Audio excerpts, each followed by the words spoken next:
इस न्यूज के प्रायोजक हैं अंज interior, Chandni Chowk, सदाकतपुर, Muzaffarpur.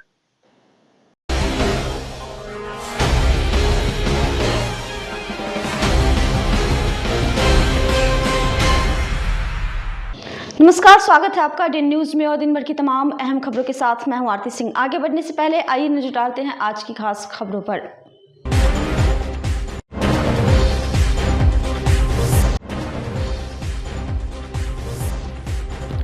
Police lockup में युवक की मौत पर भारी बवाल। बेकाबू भीड़ ने थाने पर पथराव करते हुए किया तोड़फोड़। पुलिस ने चटकाई लाठी, थानेदार समेत 3 सस्पेंड।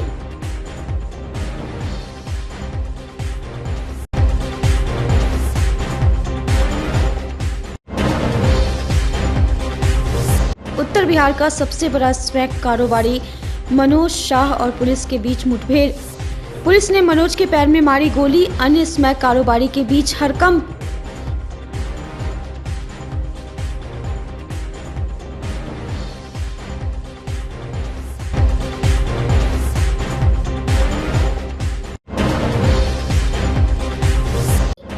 और मुजफ्फरपुर में खेलते खेलते ऑटो के चक्के के नीचे आ गई 2 साल की बच्ची, मौत पर हंगामा।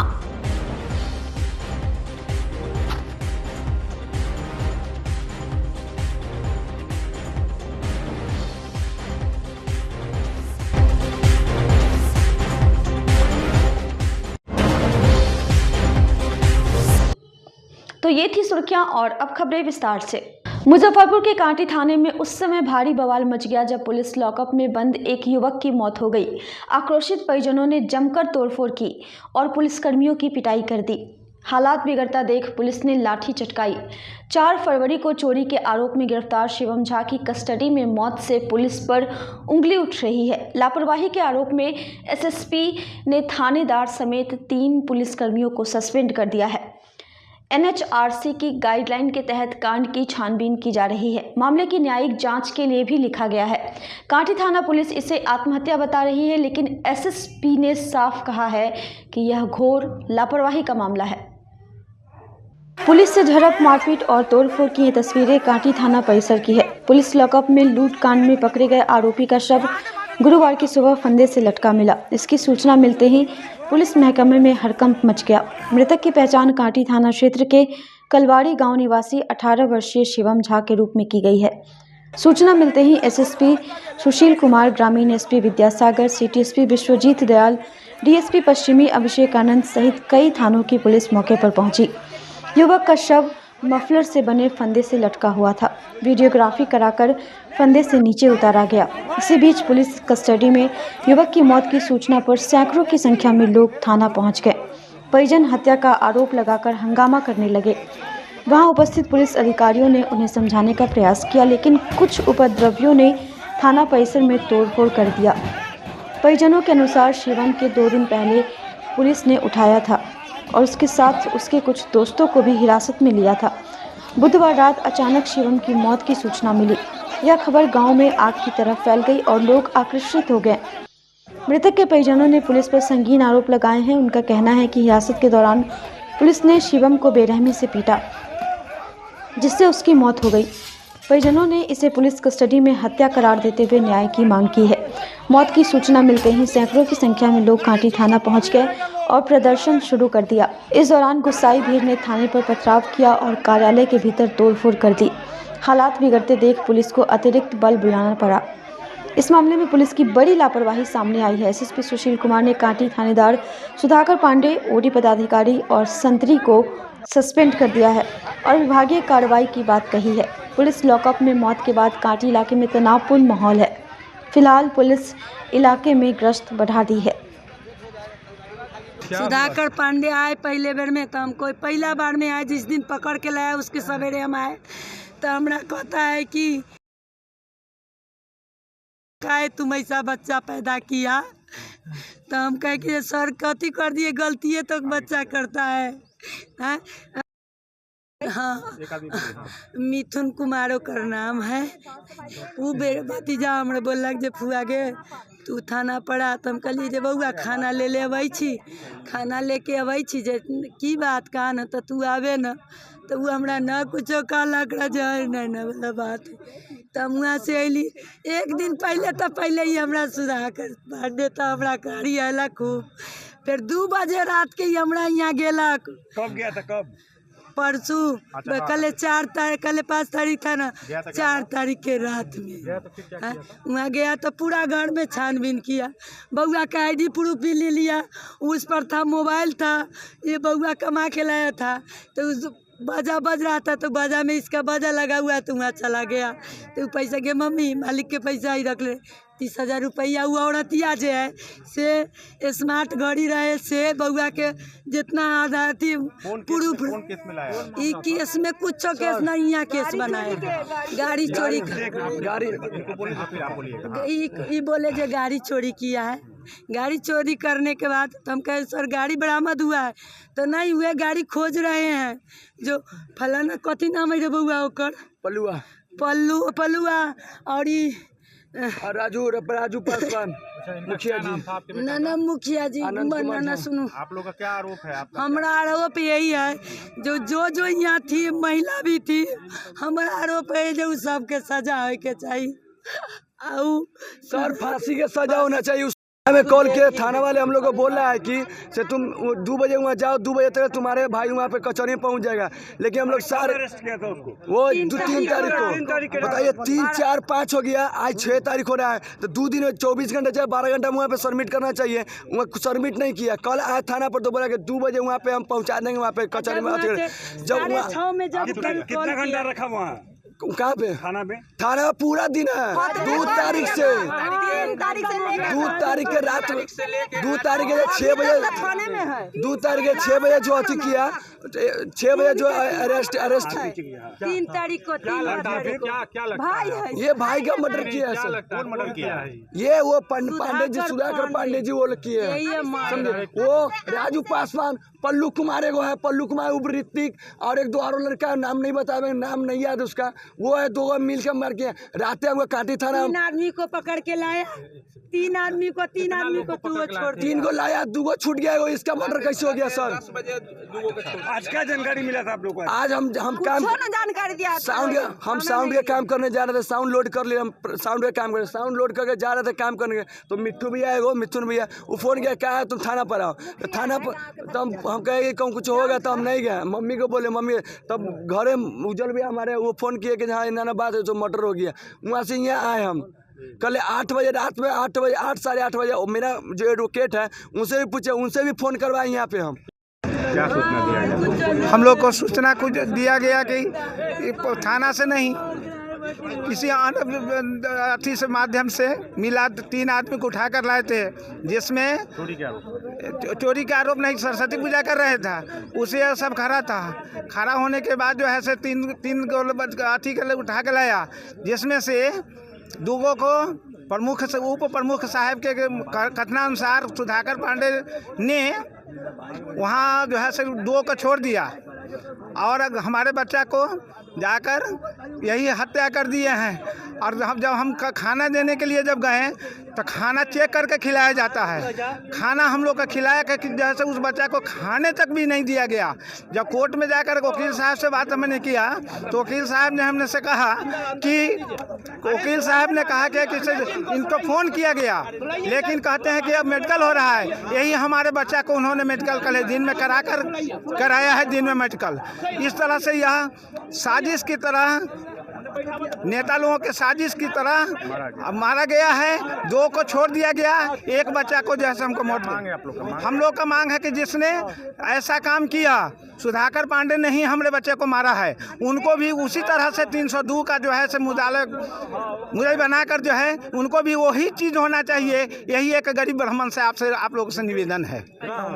लड़का का उम्र 18 वर्ष था, लमसम, वो भी 18 पूरा नहीं है। शिवम अभी कोई काम नहीं कर रहा था, पूजा देखने गया था लड़का। पहले भी जेल कभी गया? हाँ जेल गया था पहले, वह जो है कोई कांडून में जो गया था वो जी, और उसके बाद वो छूट के बेल पर आया था। 2-3 महीना पहले जो है से आया था वो। उसके बाद इन्होंने ऐसा काम किया है, जघन्य अपराध है यह। उसको फंसाने के 3 बार कौन गांव से यह ले गए थे? यह कलवारी गांव से सरस्वती पूजा 3 तारीख को जी। और तो 72 घंटा हो गया फिर भी हमारे बच्चे को नहीं छोड़ा गया और मार कर जो है हमारे बच्चे को लाश छोड़ रहे हैं। आज क्या बताया गया? आज कुछ नहीं, पुलिस के द्वारा हमको सूचना मिली है। कैसे पता? हम आए हैं खाना देने के लिए, तब जो है हमको देखते हैं कि बच्चा को लटकाए हुए है। क्या नाम है? आज और कल और आज के जो इंटरवीनिंग रात्रि है लगभग 3 बजे के आसपास में, 3:30 के आसपास में, जो सीसीटीवी के फुटेज देखने से प्रथम दृष्टया यही प्रतीत होता है कि शिवम झा जो हाजत में बंद थे उन्होंने अपने स्वयं फांसी लगा करके आत्महत्या की है। इसमें हम लोगों ने जो सारी चीज़ों का पहले प्रथम दृष्टया इन्वेस्टिगेशन किया है उसमें यह पाया है कि जो ओडी ऑफिसर थे और जो क्या कहते हैं जो प्रहरी थे, पहरा देने वाले पदाधिकारी थे और कांस्टेबल थे, उनकी लापरवाही प्रथम दृष्टया प्रतीत हो रही है। उसके अलावा थाना अध्यक्ष की भी प्रथम दृष्टया लापरवाही प्रतीत हो रही है, जिस पे हम तीनों को हम लोगों ने सस्पेंड किया है। उसमें जो क्योंकि ये कस्टोडियल डेथ है तो इसमें जो न्यायिक प्रक्रिया है, जो NHRC का गाइडलाइन है, सुप्रीम कोर्ट का गाइडलाइन है, उसको हम लोग फॉलो करते हुए FSL की टीम हम लोगों ने बुलाया है। उसको प्रॉपर वीडियोग्राफी के अंदर में सारी चीज़ों को हम लोग FSL कराएंगे। उसके अलावा जो इंक्वेस्ट है वो एग्जीक्यूटिव मजिस्ट्रेट के द्वारा कराया जा रहा है। उसके बाद मैंने DM साहब को चिट्ठी भी लिखी है कि इसका जो पोस्टमार्टम होगा वो 3 सदस्यीय डॉक्टरों के बोर्ड के द्वारा अंडर वीडियोग्राफी होगा। ये सारी चीज़ें होंगी और उसके अलावा न्यायिक जांच के लिए भी हम लोगों ने डिस्ट्रिक्ट जज को लिखा हुआ है, डिस्ट्रिक्ट जज मैडम को भी लिखा हुआ है न्यायिक जांच। तो सारी प्रक्रिया हम लोगों ने की। NHRC को भी हम लोग प्रतिवेदन भेजेंगे जो भी घटना हुई है। और इसमें जो प्रथम दृष्टया 3 लोगों पे कार्रवाई की है थाना अध्यक्ष को लेते हुए, और आगे भी जो FIR होगा उस पर भी जो जाँच के क्रम में चीज़ें आएंगी उसके आधार पर हम लोग विधि सम्मत कार्रवाई करेंगे। कब गिरफ्तार किया गया है सर? बंदी को कब गिरफ्तार किया गया? गिरफ्तारी 4 तारीख की है। आरोप क्या लगा था उनको? आरोप एक तो लूट का है और उसके अलावा ये और भी इनका ऊपर आपराधिक इतिहास था पहले से। लोग पिटाई का भी आरोप लगा रहे हैं। देखिए ये सारी चीज़ें जो हैं पोस्टमार्टम में बहुत क्लियर हो जाएंगी। जैसा मैंने बताया NHRC की गाइडलाइंस के आधार पे ही 3 सदस्यीय डॉक्टरों की बोर्ड के द्वारा ही ये पोस्टमार्टम होगा। उसमें जो भी इंजरी होगी वो आ जाएगा, उसके आधार पर हम लोग कार्रवाई करेंगे। वो सारी चीज़ों पे भी एक FIR होगा। और जो FIR पुलिस के बयान पर अभी पुलिस के बयान पे भी दर्ज होगा और उसमें बयान पे दर्ज होगा। उसके बाद जो भी उसमें विधि सम्मत कार्रवाई होगी की जाएगी। मुजफ्फरपुर का सबसे बड़ा स्मैक माफिया मनोज शाह को पुलिस मुठभेड़ में पुलिस ने पैर में गोली मारकर लंगड़ा कर दिया। मनोज अंडा करी के नाम से फेमस था। बताया जा रहा है कि उत्तर बिहार का सबसे बड़ा नशे का सौदागर है। मनोज शाह की वजह से कई जनरेशन तबाह हो चुका है। मनोज शाह के कारण अच्छे घर के मेधावी स्टूडेंट स्मैकियर बन चुके हैं। सुबह सुबह हुई इस गोलीबारी से हड़कंप मचा रहा। मनोज मिठनपुरा के 16 गोदाम इलाके का निवासी है। शहर में और भी जगहों पर उसने मकान बना रखा है। जानकारी के अनुसार नगर थाने की पुलिस की हिरासत से भागने के दौरान उसने दारोगा की सरकारी पिस्टल छीनकर पुलिस पर गोली चलाई। अच्छी बात यह रही कि पुलिस की गाड़ी पर यह गोली लगी। गाड़ी पर सवार थानेदार शरद कुमार और अन्य पुलिसकर्मी बाल बच गए। पुलिस की जवाबी कार्रवाई में मनोज शाह के पांव में गोली लगी। देर रात मोती झील में हुई मुठभेड़ में घायल मनोज को पुलिस ने SKMCH में भर्ती कराया है। मंगलवार को दिन में ही पुलिस ने मनोज को हिरासत में लिया था। उससे पूछताछ के बाद पुलिस रात में छापेमारी करने निकली थी। दिन में भी कई स्मैक के अड्डे पर पुलिस छापेमारी कर रही थी। मनोज को जैसे ही मौका मिला उसने दारोगा की पिस्टल छीन ली और वहां से भागा। पुलिस ने रुकने की चेतावनी दी तो उसने गोली चला दी। मुठभेड़ की सूचना पर अहले सुबह SSP ने घटनास्थल का निरीक्षण किया। मनोज शाह का शहर में स्मैक डीलिंग का सबसे बड़ा नेटवर्क है। कई थाना इलाके में उससे जुड़े पैडलर सक्रिय हैं। मिठनपुरा, अहियापुर नगर और ब्रह्मपुरा में ज़्यादातर स्मैक मनोज के सिंडिकेट के बिकते हैं। उसके दोनों पुत्र भी इस धंधे से जुड़े हैं। बताया जा रहा है कि 5 साल पहले तक मनोज ठेला चलाने का काम करता था, लेकिन स्मैक के धंधे में जुड़ने के बाद वह करोड़ों रुपए की कमाई करता है। कई करोड़ से उसने ज़मीन खरीदकर मिठनपुरा में कई मंजिली भवन बनाई है। पुलिस उसकी संपत्ति जब्त करेगी।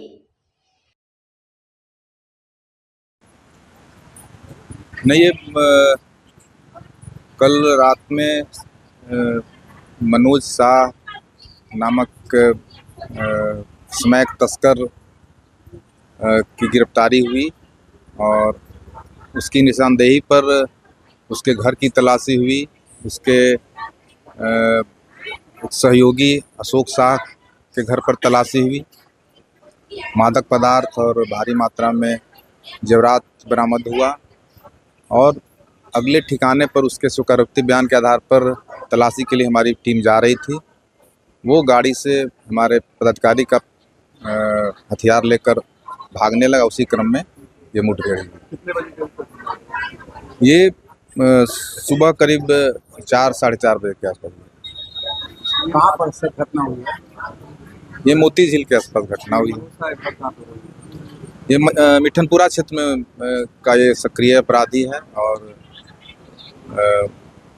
पूरे शहर में मादक पदार्थ सप्लायर ये था।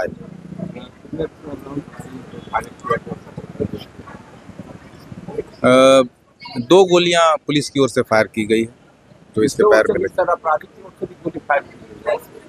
हाँ, उसके द्वारा भी जो छीना गया हथियार था उससे 1 राउंड फायर किया गया। आगे क्या? अब हम लोग इसका पूरा और भी जो गिरोह के सदस्य हैं इसके द्वारा जो संपत्ति अर्जित की गई है उसकी हम लोग तहकीकात करेंगे। मुजफ्फरपुर के सिकंदरपुर थाना के पीछे वार्ड नंबर 14 के गली नंबर 3 में बुधवार की शाम खेलते खेलते 2 साल की मासूम बच्ची ऑटो के चक्के के नीचे आ गई। चालक ने बिना बच्ची को देखे गाड़ी चला दी। चक्का के नीचे आने से बच्ची गंभीर रूप से जख्मी हो गई। जब तक स्थानीय लोग जुटते उससे पहले ही ऑटो चालक ऑटो लेकर मौके से फरार हो गया। खून से लथपथ बच्ची को देखकर उसके परिजन चीख पुकार मचाने लगे। इसकी सूचना पर थानेदार पुलिस टीम के साथ मौके पर पहुंचे। अस्पताल पहुंचने से पहले ही जख्मी बच्ची की मौत हो चुकी थी। बच्ची की पहचान प्रिंस कुमार की 2 वर्षीय पुत्री अंशिका कुमारी के रूप में की गई है। घटना के बाद गुरुवार को मृतक के परिजन आक्रोशित हो गए। जिस दुकानदार के यहां ऑटो मुरब्बा लोड करने आई थी उसके घर के बाहर जमकर हंगामा करते हुए सड़क जाम कर दिया। पुलिस टीम ने काफ़ी मशक्कत के बाद परिजनों को समझा बुझाकर मामले को शांत कराया।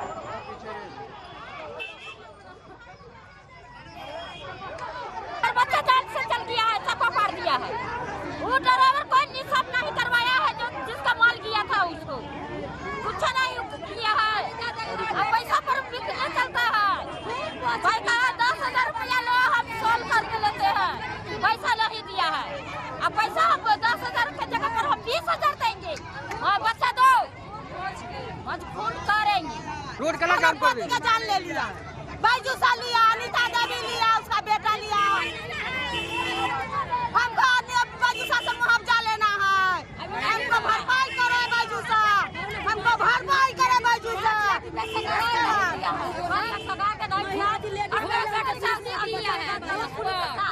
पुलिस का अन्याय भी किया हम पर। लेडीज पुलिस हाथ चला रहा है। जाम कर दिए। हमर बेटी ने 5 लाख रुपया घूस दिया है। बड़ा बाबू के एगो मैडम यहाँ अंतिम संस्कार करवाया है मुक्ति धाम ले जाके। अब सब अन्याय होगा। अब होने चाहे तो कदर कुछ नहीं होगा। तुम लोग जाओ। नहीं लिया है 5 लाख रुपया घूस खाया। एफआईआर फेंक दिया है। सड़क जाम काहे कर दिए है? एफआईआर फेंकेगा तो जाम करेंगे। घूस खा के फायर फेंका है। कदाई नहीं चाहिए। क्या हो गया आपकी बच्ची को? हमारी बच्ची को माथा पर पूरा गाँव जूझ मुँह निकल के मर गया हमारे आँख के सामने। बताइए सब हम क्या करें? तो रोड नहीं जाम करेंगे। ये सब घूस खा के नहीं कुछ बोल रहा है। करा खाली ड्राइवर पर होगा, जो गाड़ी बनाया उस पर नहीं होगा। 5 लाख घूस खाया है। ये सब मुक्ति धाम गया हुआ था। पूरा पुलिस मुक्ति धाम वीडियो रखे हुए। मुक्ति धाम का वीडियो रखे हुए हैं। वीडियो ये सब जबरदस्ती में अंतिम संस्कार करवा दिया है। आगे कोई मोमेंट नहीं हो। 5 लाख रात घूस खाया ये सब पुलिस वाला। 5 लाख घूस खाया है। कितने साल की बच्ची थी आपकी? 2 साल का बच्चा था। इतना सुंदर है मैडम, देखिएगा मैं देखिए। मुजफ्फरपुर के कांटी पुलिस हाजत में संदिग्ध स्थिति में युवक की मौत का मामला मानवाधिकार आयोग तक पहुंच गया है। इस मामले में अधिवक्ता एसके झा ने राष्ट्रीय मानवाधिकार आयोग और बिहार राज्य मानवाधिकार आयोग में याचिका दाखिल की है। मानवाधिकार अधिवक्ता एसके झा ने बताया कि कांटी थाना की हाजत में पुलिस अभिरक्षा में एक युवक की मौत हुई है। यह काफ़ी दुखद घटना है। यह घटना पुलिस के रवैया पर प्रश्न चिन्ह खड़ा करती है। इस मामले की गंभीरता को देखते हुए राष्ट्रीय मानवाधिकार आयोग और राज्य मानवाधिकार आयोग में 2 अलग-अलग पिटीशन फाइल की है। इसमें मांग की गई है कि रिटायर्ड जज की निगरानी में पूरी घटना की जांच हो और दोषी पुलिसकर्मियों को बर्खास्त कर पद से हटाया जाए। इसके अलावा दोषी पुलिसकर्मियों पर हत्या की सुसंगत धाराओं में प्राथमिकी दर्ज की जाए। ज्ञात हो कि कांटी थाने की हाजत में गुरुवार की सुबह स्थानीय युवक आनंद कुमार उर्फ शिवम झा का शव खिड़की से लटका मिला। उसके गले में मफलर था और पैर जमीन पर थे, जिसे पुलिस ने 3 फरवरी को चोरी के केस में अरेस्ट किया था, लेकिन उसे कोर्ट में पेश नहीं किया गया। परिजनों का आरोप है कि पुलिस की पिटाई से शिवम की मौत हुई है। जी, एक मामला प्रकाश में यह आया है कि कांटी थाना हाजत में एक युवक की मौत हो गई है। हम लोगों ने जब सोशल मीडिया पर इसकी देखे हैं तो काफ़ी यह दुखद यह समाचार हम लोगों को मिला है और पुलिस की जो कार्यशैली है इस पर बहुत ही बड़ा प्रश्न चिन्ह यह खड़ा होता है, क्योंकि 21वीं सदी में थाना के हाजत में किसी व्यक्ति की मौत हो जाना और पुलिस की जो ढुलमुल रवैया है, यह ढुलमुल रवैया में सुधार नहीं होना, यह मानवाधिकार का बहुत ही बड़ा उल्लंघन का यह मामला है।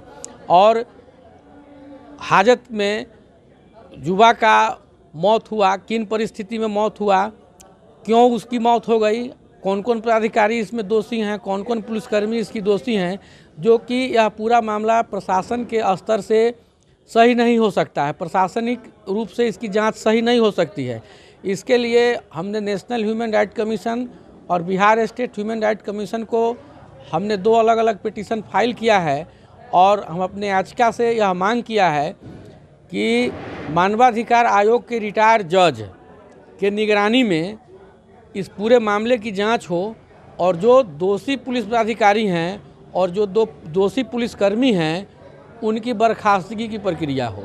इसलिए कि किसी के परिवार का व्यक्ति की मौत हो जाना या उसमें संदेह कोई लोग पुलिस वाले लोग कर रहे हैं और प्रथम दृष्टया यह मामला जो है ऐसा लग रहा है कि कहीं न कहीं पुलिस की बहुत ही बड़ी लापरवाही इसमें है, बहुत बड़ी लापरवाही है पुलिस को। और पुलिस ने जानबूझ करके ऐसा कार्य कर दिया है कि वह युवा की मौत हुई है और पुलिस के जो भी पदाधिकारी हैं, जो भी उसमें दोषी हैं, उनके ऊपर में एक कायदे से एक प्राथमिकी दर्ज होना चाहिए और उन सभी लोगों को हत्या की जो सुसंगत धारा है उस धारा में उन लोगों के विरुद्ध में मुकदमा दर्ज होना चाहिए। इसलिए कि मौत एक आदमी का हुआ है और आदमी को सेव करके रखा जाता है। किसी भी व्यक्ति की जो सही है या गलत है उसका फैसला करने की जिम्मेवारी अदालत की है और अदालत में आता व्यक्ति दोषी है या निर्दोषी है, यह काम सही करना अदालत का है, अदालत इसकी करती। लेकिन पुलिस के हाजत में ही व्यक्ति की मौत हो जाना यह बहुत ही निंदनीय बात है। इसके लिए हम लोगों ने मानवाधिकार आयोग में याचिका दाखिल किया है और हमें उम्मीद है कि अगले सप्ताह तक माननीय आयोग के द्वारा बहुत ही हार्ड स्टेप इसमें लिया जाएगा और जो संबंधित पुलिस पदाधिकारी हैं उनके निलंबन से काम नहीं होगा, उनकी बर्खास्तगी होना बहुत ही आवश्यक है। गुरुवार को राज्य वाणिज्य कर विभाग द्वारा जीएसटी एमनेस्ट स्क्रीन पर व्यापारियों को विस्तृत जानकारी देने के लिए उत्तर बिहार वाणिज्य एवं उद्योग परिषद के सभागार में वाणिज्य कर विभाग के पदाधिकारियों एवं अन्य पदाधिकारियों के साथ परिषद के पदाधिकारियों और सदस्यों की एक बैठक आयोजित की गई, जिसमें व्यापारियों को जानकारी देते हुए तिरहुत प्रमंडल के अपर आयुक्त सत्येंद्र कुमार सिन्हा ने कहा कि राज्य सरकार द्वारा लाई गई एमनेस्टी माफ़ी स्कीम को देखते हुए हम लोगों ने यह निर्णय लिया है कि चेंबर के साथ बैठक कर शहर के व्यापारियों को इसका अधिक से अधिक लाभ दिलाने हेतु वार्ता की जाए। इसलिए आज की बैठक में हम लोग एकत्रित हुए हैं। वर्ष 2017-18 से लेकर 2019-20 तक जिनके पास टैक्स बकाया है उनके राशि के ऊपर लगने वाले ब्याज एवं पेनल्टी की राशि को माफ़ कराकर टैक्स भुगतान करना है। वहीं जीएसटी उप समिति के सभापति कैलाश नाथ भरतिया ने कहा कि व्यापारियों को राहत दिलाने हेतु वाणिज्य कर विभाग के अधिकारीगण हम व्यापारियों को ब्याज एवं पेनल्टी माफ़ी की योजना लेकर आए हैं। हम व्यवसायियों को इसका अधिक से अधिक लाभ मिलेगा। मौके पर राज्य कर संयुक्त आयुक्त आंचल 2 के शैलेंद्र कुमार पांडे, राज्यकर संयुक्त आयुक्त पश्चिमी वन के निशीथ कुमार, राज्यकर संयुक्त आयुक्त मुजफ्फरपुर पूर्वी की मोहम्मद जाकिर अली अंसारी, उपायुक्त पश्चिमी वन सत्येंद्र कुमार सिंह, सीए आशीष कुमार, परिषद के महामंत्री प्रमोद कुमार जाजोदिया, सज्जन शर्मा सहित कई अन्य लोग मौजूद थे।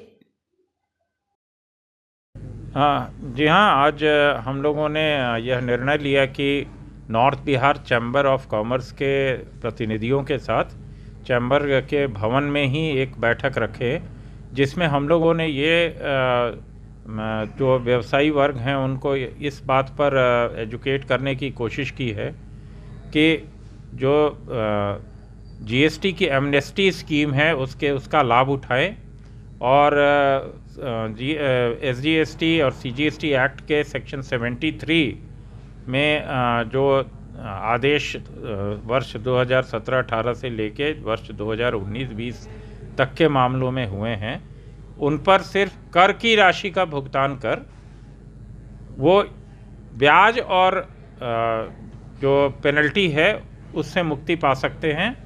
और चूँकि इसमें कर की राशि का भुगतान करने का अंतिम तिथि दिनांक 31/3/2025 है, इसलिए हम लोगों ने ये आग्रह किया है कि अभी अपने सभी संगठनों के व्यवसायी वर्गों से जिनका मामला लंबित है परसू करके एमनेस्टी का लाभ उठाएं और सरकार को के रेवेन्यू में एडिशन करें। North Bihar chamber of commerce and industries में माननीय पदाधिकारीगण, बिहार राज्य कर विभाग के माननीय पदाधिकारीगण आए हैं और ये हम व्यवसायियों को ये बता रहे हैं कि 2017-18 से 19-20 के अंदर में जो भी कर का मामला है, जो टैक्स देना है सो तो देना ही है, लेकिन ब्याज और पेनाल्टी जो लगा है उसकी माफ़ी का स्कीम आया है, उसका हम व्यवसाय उसका लाभ उठाएं और उससे लाभान्वित हों। खबरें अभी और भी हैं, पर फिलहाल वक्त हो चला एक छोटे से ब्रेक का, तो फिर बने रहिए हमारे साथ और देखते रहिए डेन न्यूज। अगर आप भी चाहते हैं अपने घर को सपनों का घर बनाना और किफायती दर में, तो आइए अंज इंटीरियर में, जो कि आपको दे रहा है एक सुनहरा मौका, जिससे आप अपने घर को सपनों का घर बना सकते हैं। हमारी सुविधाओं का लाभ आप घर बैठे पूरे भारत में कहीं भी ले सकते हैं। हमारे यहाँ कंसुलेशन में planning, 2D drawing, designing, material selection, execution और साइट विजिट में रिनोवेशन, 3D डिजाइन समेत सभी प्रकार के डिजाइन आप किफायती दरों में करवा सकते हैं। हमारा पता है अंज इंटीरियर, चांदनी चौक से सदातपुर रोड स्थित C8 शॉपी के फर्स्ट फ्लोर पर, मुजफ्फरपुर। हमारा फोन नंबर है 9263237503। ऑल ओवर एक्चुअली बेसिकली हमारा जो ये डिज़ाइन का काम है, तो ऑल ओवर हम लोग इंडिया टारगेट करते हैं। हमारे पास गुवाहाटी के भी प्रोजेक्ट्स है, वडोदरा के भी प्रोजेक्ट्स है, वी आर वर्किंग, मुजफ्फरपुर का भी प्रोजेक्ट्स चल रहे हैं।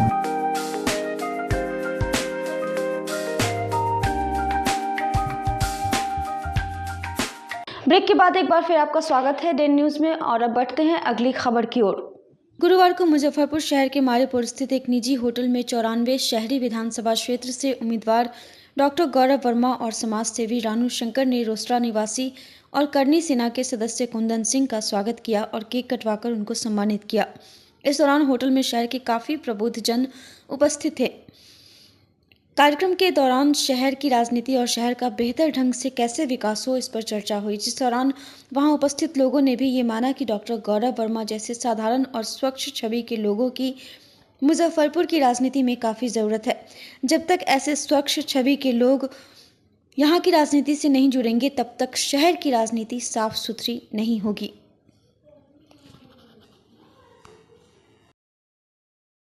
ये बताइए अभी जो कार्यक्रम है उसको लेकर के। सबसे पहले तो कुंदन भैया का तहे दिल से धन्यवाद, हृदय से धन्यवाद कि इतनी दूर से कुंदन भैया हमारे पास आए और काफ़ी टाइम से भैया से टेलीफोनिकली बात होती थी, लेकिन कभी मिलने का सौभाग्य प्राप्त नहीं हुआ। आज आप ही लोग के माध्यम से भैया से मिलने का सौभाग्य प्राप्त हुआ है और भैया को मैं ये आज वचन देता हूँ और मैं दृढ़ संकल्पित हूँ कि मुजफ्फरपुर की जनता के लिए मैं आऊँगा और कुछ ना कुछ करके दिखाऊँगा। धन्यवाद। मैं आपको बता दूं कि यहाँ के जो सांसद महोदय हैं डॉक्टर श्री राजभूषण चौधरी जी, मेरे रोसड़ा से हुआ करते हैं और वहाँ भी उनका एक हॉस्पिटल है और वो भी सेवा करते थे और वो सेवा करके मशहूर हो करके वो जब सांसद हो सकते हैं, जो पहले से सेवा कर रहा हो और बाद में सेवा का सर्टिफिकेट मांग रहा हो, ऐसे लोगों को क्यों नहीं जिताया जा सकता है। डॉक्टर गौरव वर्मा पहले ही सेवा कर चुके हैं, उनको सर्टिफिकेट की जरूरत है नहीं। इसलिए लोगों से मेरा निवेदन इस बात को समझें। और मैं एक राष्ट्रीय करनी सेना से जुड़ा हूँ।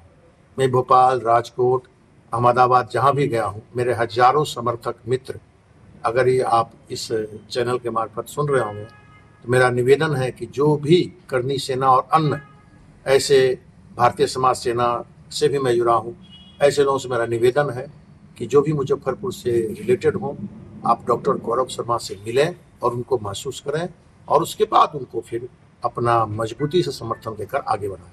यही मेरा कहना है।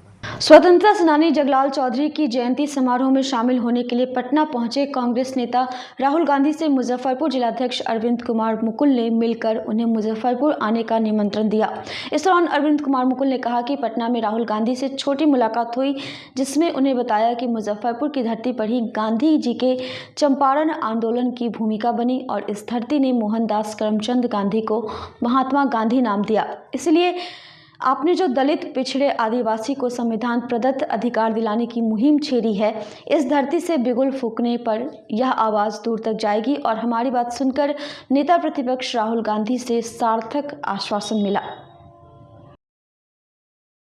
राहुल जी से मिलके मुजफ्फरपुर उत्तर बिहार के घोषित राजधानी तिरहुत प्रमंडल के यहाँ कमिश्नरी में उनको आमंत्रण किए हैं कि यहाँ आएँ और जिस तरह राजीव गांधी कार्यकर्ता के साथ मिले, सम्मेलन में भाग लिए, रात्रि विश्राम किए, उस तरह से इसलिए कि मुजफ्फरपुर क्रांतिकारी धरती है, यहाँ महात्मा गांधी जी चंपारण यात्रा में यहाँ पे आके रहे, यहीं से शुरुआत हुई क्रांति और उन्होंने आश्वासन दिया कि ठीक है हम आएंगे। हाँ, और वंचित जमात का जो आवाज़ बन के राहुल गांधी, जननायक राहुल गांधी जी जो आज पूरे देश में हर समस्या के लिए चाहे कोई भी प्रदेश हो वो जा रहे हैं और समस्या उठा रहे हैं प्रतिपक्ष के नेता के रूप में, ये बहुत अच्छी शुभ संकेत है। बिहार में भी बार बार आ रहे हैं, कार्यकर्ताओं में काफ़ी हर्षोल्लास है कि हमारे नेता अब बिहार को भी जो है किसी संगठनात्मक और राजनीतिक के तहत बिहार में जो है सक्रिय हैं। इससे कांग्रेस जनों में काफ़ी खुशी और हर्षोल्लास। मिलने का कोई कारण? अखिल भारतीय धोबी महासभा के सिकंदरपुर धोबी घाट स्थित कार्यालय में रविवार को एक बैठक आयोजित की गई, जिसमें धोबी घाट की समस्या और आगामी 9 फरवरी 2025 को पटना के गांधी मैदान में होने वाली धोबी अधिकार महारैली की तैयारी पर चर्चा की गई। इस दौरान महासभा के प्रदेश अध्यक्ष देवन रजक ने कहा कि आज़ादी के बाद पहली बार धोबियों का महासम्मेलन गांधी मैदान में रखा गया है। यह किसी पार्टी का सम्मेलन नहीं है, पूरे बिहार के धोबी समाज के लोग शामिल होंगे और सरकार के समक्ष अपनी मांगों को रखेंगे। मौके पर महानगर अध्यक्ष अर्जुन रजक, रंजीत रजक, बबलू रजक, रिंकी रजक, ललिता देवी, सीता देवी, संगीता देवी, नरेश रजक सहित समाज से जुड़े दर्जनों लोग मौजूद थे। हम लोग सबने गोरा मतलब पटना जाने के लिए जितना धोबी लेडीज़ है, जितना गोरा है जाने के लिए तैयार है, मगर उतने के लिए हम लोग को गाड़ी सबमिट किया जाए कि हम लोग वहाँ पर पहुँच पाए और आगे जो कार्य करना चाहते हैं उसके लिए भी सरकार हम लोग को मदद करे और हर चीज़ में धोबी घाट की सब चीज़ में भी हम लोग का मदद मिले। इसलिए हम लोग इतने गोरे हैं जो सबने गोरा जाएंगे वहाँ सीमित होंगे। आज पहली बार गांधी मैदान में धोबियों का सम्मेलन, महासम्मेलन हमारे नेताओं ने रखा है, आह्वान किया है कि पूरे बिहार के धोबी समाज आप आइए इसकी तैयारी 9 तारीख को गांधी मैदान में हम लोग को वहाँ पर उपस्थित होना है। ये न किसी ग्रुप का है न पार्टी का है, ये पूरे बिहार के धोबियों का सम्मेलन रखा गया है। पहले हम लोग भी जाते थे उस गांधी मैदान में, ऐसा नहीं है कि हम लोग नहीं जाते थे। महादलित परिवार से आते हैं, हमसे सभी पार्टी के लोग गांधी मैदान भरवाते थे, जैसे आरजेडी, लोजपा, बीजेपी, आरजेडी, तमाम पार्टियों को लिए पहले बार हमारे धोबी समाज ने प्रथम बार अपने समाज को जागरूक करने के लिए ये महासम्मेलन रखा गया है। उसी के तैयारी को लेकर हम लोग यहाँ पर उपस्थित हुए हैं। अधिक से अधिक हमारे रजक समाज के लोग वहाँ पर पहुँचे और अपने उपस्थिति दिखाकर और राजनीति में अपनी हिस्सेदारी भागीदारी मांगने का हम लोग राजनीतिक दल से काम करेंगे। इसी के लिए हम लोगों ने आज तैयारी रखा है। अभी मीनापुर में हम लोगों ने किया है, सकरा में हुआ है, सभी जगहों पर हो रहा है। हमारे एक विंग के और है प्रधुवन जी, वो अपने ढंग से कर रहे हैं। सभी साथी अलग अलग से मिले हुए हैं, मिलजुल कर सभी साथी हम लोग कर रहे हैं इसको, और इसको निश्चित रूप से हम लोग इसको सफल करेंगे। और अधिक से अधिक गाड़ी इस यहाँ से 5 को खुलेगा, इसी लेकर लगभग 150 गाड़ी से ऊपर जिला से खुलेगी, जिसमें 4 चक्का भी में बस भी है और कुछ साथी जो है 2 चक्का से भी चला जाएगा, कुछ बस से। जो जिन रजक समाज को जैसे सुविधा है, अपनी पैसा से अपनी गाड़ी से ये लोग हम वहाँ पर उपस्थित होंगे। मुजफ्फरपुर के चंदवारा सोड़ा गोदाम बांध रोड स्थित बाबा पिपलेश्वर नाथ के समीप नवयुवक सरस्वती पूजा समिति के द्वारा 251 कन्याओं का पूजन किया गया, जिसमें मोहल्ले के लोगों ने भी बढ़ चढ़कर भाग लिया। कन्या पूजन के लिए सबसे पहले छोटी छोटी कन्याओं का पैर धोया गया। उसके बाद सभी कन्याओं के पैर को मोहल्ले की महिलाओं व लड़कियों ने रंगा। उसके बाद उन सभी के बीच में प्रसाद परोसा गया, जिसमें पूरी, हलवा और चना का घुघनी था। सभी कन्याओं के प्रसाद ग्रहण करने के बाद समिति के सदस्यों द्वारा चुनरी देकर और उनके पैर छूकर आशीर्वाद लिया गया। इस दौरान सैकड़ों की संख्या में चंदवारा सोडा गोदाम मोहल्ला के लोग मौजूद रहे। सोडा गोदाम डॉक्टर जगन्नाथ मिश्रा कॉलेज बांध रोड, ठीक, नवयुग सरस्वती पूजा की तरफ से हर साल की तरह इस साल भी 251 कन्याओं का पूजन किया जाता है। पहले चुनरी ओढ़ाया जाता है, उसके बाद उसका पैर धोया जाता है, उसका चुनरी, फिर तिलक, फिर उनको जो भी मतलब पूजा की सामग्री होती है वो उन्हें प्रदान की जाती है। और हर साल की तरह इस साल भी हम सभी नवयुग सरस्वती पूजा की तरफ से ढेर चंदवारा सोडा गोदाम चौक बांध रोड पिपलेश्वर स्थान पर हर साल की भांति इस साल भी नवयुवक समिति पर सरस्वती पूजा मूर्ति स्थापना की गई है और इस दौरान कन्या पूजन का भी आयोजन किया गया है। और कन्या पूजन में हम लोग भी इसमें सहयोग किए हैं। हम लोग बच्चों को पहले पैर रंगते हैं, उसके बाद चुनरी उड़ा के चंदन करके सभी कन्याओं का पूजन करते हैं, भोजन करवाते हैं और फिर उन्हें उनकी विदाई करते हैं। कितना कन्या? 251 कन्याओं का। चनमारा सोडा गोदाम चौक बांध रोड पिपलेश्वर स्थान चनमारा के मैदानी हर साल की बात है। इस साल भी नवयुग सरस्वती पूजा समिति हम लोग कन्या पूजन किए हैं। पहले हम लोग पैर रंगे हैं, फिर चुन्नी उड़ाए हैं, उसके बाद हम लोग भोजन करवाए, प्रसाद, पूरी, चना का सब्जी और हलवा। कितने बच्चों को? 251 बच्चे को करवाए।